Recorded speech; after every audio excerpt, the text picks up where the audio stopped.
Thank you. All right, first, before I get started, there are a lot of people here tonight, and standing up in front of all of you and doing a talk, even if it's just for 5 minutes, is terrifying. So, can I please just get a round of applause for everyone else?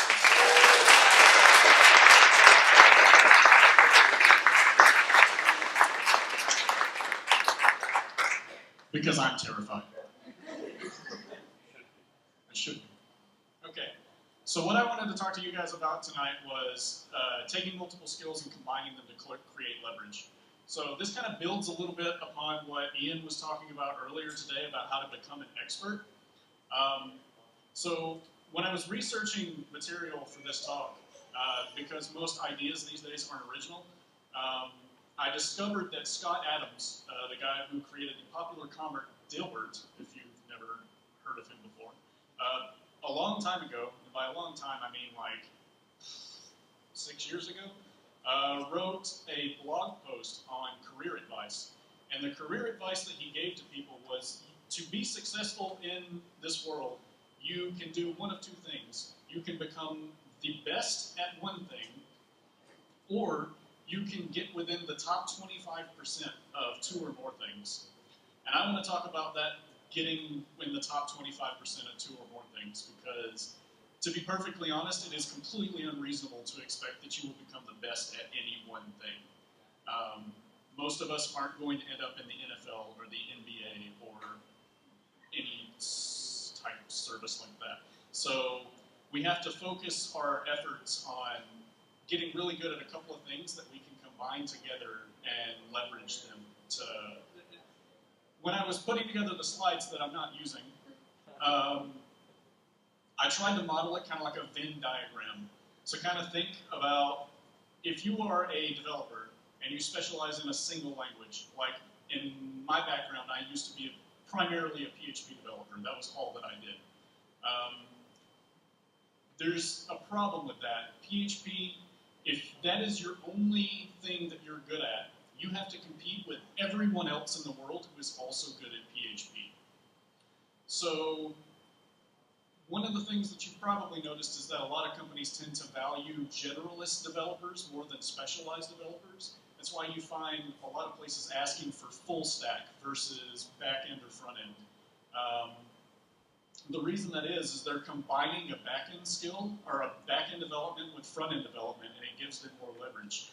Because if you have JavaScript, HTML, CSS knowledge, and you have a back-end language like Ruby, Python, PHP, you only have to compete with all of the other developers that have the intersection of all of those skills. And that is a way smaller number than just Python or just JavaScript or just PHP and so on and so forth.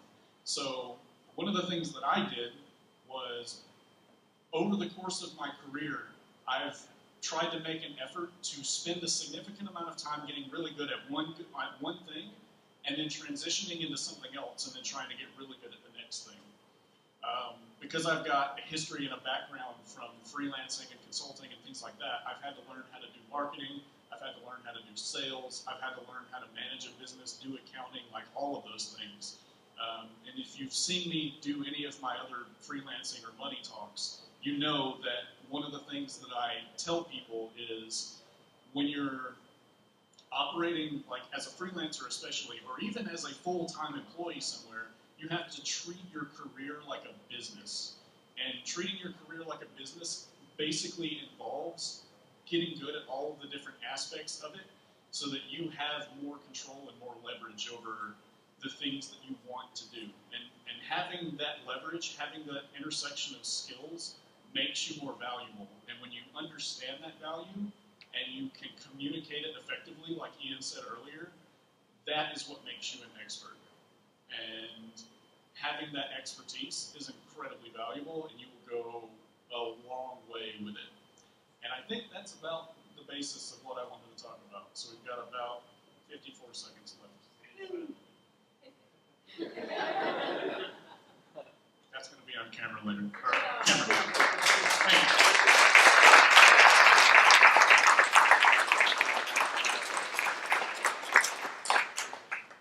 Any questions? John? What are valuable soft skills? Public speaking.